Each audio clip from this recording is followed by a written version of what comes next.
تو ان کو ٹھیک ٹھیک 7 آسمان بنا دیا، اور وہ ہر چیز سے خبردار ہے۔ اور وہ وقت یاد کرنے کے قابل ہے جب تمہارے پروردگار نے فرشتوں سے فرمایا کہ میں زمین میں اپنا نائب بنانے والا ہوں۔ انہوں نے کہا، کیا تو اس میں ایسے شخص کو نائب بنانا چاہتا ہے جو خرابیاں کرے اور کچھ تو خون کرتا پھرے؟ اور ہم تیری تعریف کے ساتھ تسبیح و تقدیس کرتے رہتے ہیں۔ فرمایا، میں وہ باتیں جانتا ہوں جو تم نہیں جانتے۔ اور اس نے آدم کو سب چیزوں کے نام سکھائے، پھر ان کو فرشتوں کے سامنے کیا اور فرمایا کہ اگر سچے ہو تو مجھے ان کے نام بتاؤ۔ انہوں نے کہا، تو پاک ہے، جتنا علم تو نے ہمیں بخشا ہے اس کے سوا ہمیں کچھ معلوم نہیں، بے شک تو دانا ہے، حکمت والا ہے۔ تب اللہ نے آدم کو حکم دیا کہ آدم، تم ان کو ان چیزوں کے نام بتاؤ۔ سو جب انہوں نے ان کو ان کے نام بتائے تو فرشتوں سے فرمایا، کیا میں نے تم سے نہیں کہا تھا کہ میں آسمانوں اور زمین کی سب پوشیدہ باتیں جانتا ہوں، اور جو تم ظاہر کرتے ہو اور جو پوشیدہ کرتے ہو سب مجھ کو معلوم ہے۔ اور جب ہم نے فرشتوں کو حکم دیا کہ آدم کے آگے سجدہ کرو تو وہ سب سجدے میں گر پڑے، مگر شیطان نے انکار کیا اور غرور میں آ کر کافر بن گیا۔ اور ہم نے کہا کہ اے آدم، تم اور تمہاری بیوی بہشت میں رہو اور جہاں سے چاہو بے روک ٹوک کھاؤ پیو، لیکن اس درخت کے پاس نہ جانا، نہیں تو ظالموں میں ہو جاؤ گے۔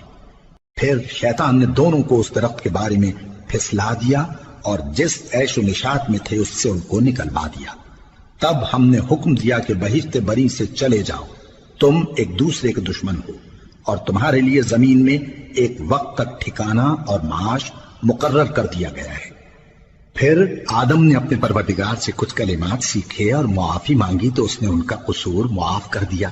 بے شک وہ معاف کرنے والا ہے، بڑا مہربان ہے۔ ہم نے فرمایا کہ تم سب یہاں سے اتر جاؤ، جب تمہارے پاس میری طرف سے ہدایت پہنچے تو اس کی پیروی کرنا، کہ جنہوں نے میری ہدایت کی پیروی کی ان کو نہ کچھ خوف ہوگا اور نہ وہ غمناک ہوں گے، اور جنہوں نے اس کو قبول نہ کیا اور ہماری آیتوں کو جھٹلایا وہ دوزخ میں جانے والے ہیں اور وہ ہمیشہ اس میں رہیں گے۔ اے آل یعقوب، میرے وہ احسان یاد کرو جو میں نے تم پر کیے تھے، اور اس اقرار کو پورا کرو جو تم نے مجھ سے کیا تھا۔ میں اس اقرار کو پورا کروں گا جو میں نے تم سے کیا تھا، اور مجھی سے ڈرتے رہو۔ اور جو کتاب میں نے اپنے رسول محمد صلی اللہ علیہ وآلہ وسلم پر نازل کی ہے، جو تمہاری کتاب یعنی تورات کو سچا کہتی ہے، اس پر ایمان لاؤ اور اس سے منکر اول نہ بنو، اور میری آیتوں میں تحریف کر کے ان کے بدلے تھوڑی سی قیمت یعنی دنیاوی منفعت نہ حاصل کرو، اور مجھی سے خوف رکھو، اور حق کو باطل کے ساتھ نہ ملاؤ، اور سچی بات کو جان بوجھ کر نہ چھپاؤ، اور نماز پڑھا کرو اور زکوٰۃ دیا کرو، اور اللہ کے آگے جھکنے والوں کے ساتھ جھکا کرو۔ یہ کیا عقل کی بات ہے کہ تم لوگوں کو نیکی کرنے کو کہتے ہو اور اپنے تئیں فراموش کیے دیتے ہو، حالانکہ تم اللہ کی کتاب بھی پڑھتے ہو؟ کیا تم سمجھتے نہیں؟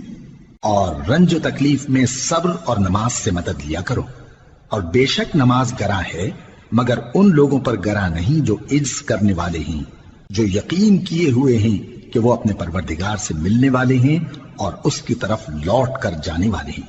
اے یعقوب کی اولاد، میرے وہ احسان یاد کرو جو میں نے تم پر کیے تھے، اور یہ کہ میں نے تم کو جہان کے لوگوں پر فضیلت بخشی تھی۔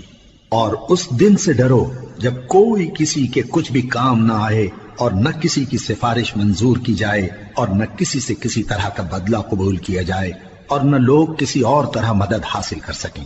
اور ہمارے ان احسانات کو یاد کرو جب ہم نے تم کو قوم فرعون سے نجات بخشی۔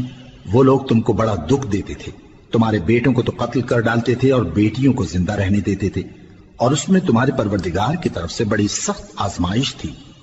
اور جب ہم نے تمہارے لیے سمندر کو پھاڑ دیا، پھر تم کو تو نجات دی اور فرعون کی قوم کو غرق کر دیا، اور تم دیکھ رہے تھے۔ اور جب ہم نے موسیٰ سے 40 رات کا وعدہ کیا تو تم نے ان کے پیچھے بچڑے کو معبود مقرر کر لیا، اور تم ظلم کر رہے تھے۔ پھر اس کے بعد ہم نے تم کو معاف کر دیا تاکہ تم شکر کرو۔ اور جب ہم نے موسیٰ کو کتاب اور معجزے عنایت کیے تاکہ تم ہدایت حاصل کرو۔ اور جب موسیٰ نے اپنی قوم کے لوگوں سے کہا کہ بھائیو، تم نے بچڑے کو معبود ٹھہرانے میں اپنی جانوں پر ظلم کیا ہے، تو اپنے پیدا کرنے والے کے آگے توبہ کرو، پھر اپنوں کو قتل کرو، تمہارے خالق کے نزدیک تمہارے حق میں یہی بہتر ہے۔ پھر اس نے تمہارا قصور معاف کر دیا، وہ بے شک بڑا معاف کرنے والا ہے، بڑا مہربان ہے۔ اور جب تم نے موسیٰ سے کہا کہ موسیٰ جب تک ہم اللہ کو سامنے نہ دیکھ لیں گے تم پر ایمان نہیں لائیں گے، تو تم کو بجلی نے آ گھیرا اور تم دیکھ رہے تھے، پھر موت آ جانے کے بعد ہم نے تم کو اثر نو زندہ کر دیا تاکہ احسان مانو، اور ہم نے بادل کا تم پر سایہ کیے رکھا اور تمہارے لیے من و سلوہ اتارتے رہے کہ جو پاکیزہ چیزیں ہم نے تم کو عطا فرمائی ہیں ان کو کھاؤ پیو، مگر تمہارے بزرگوں نے ان نعمتوں کی کچھ قدر نہ جانی اور وہ ہمارا کچھ نہیں بگاڑتے تھے بلکہ اپنا ہی نقصان کرتے تھے۔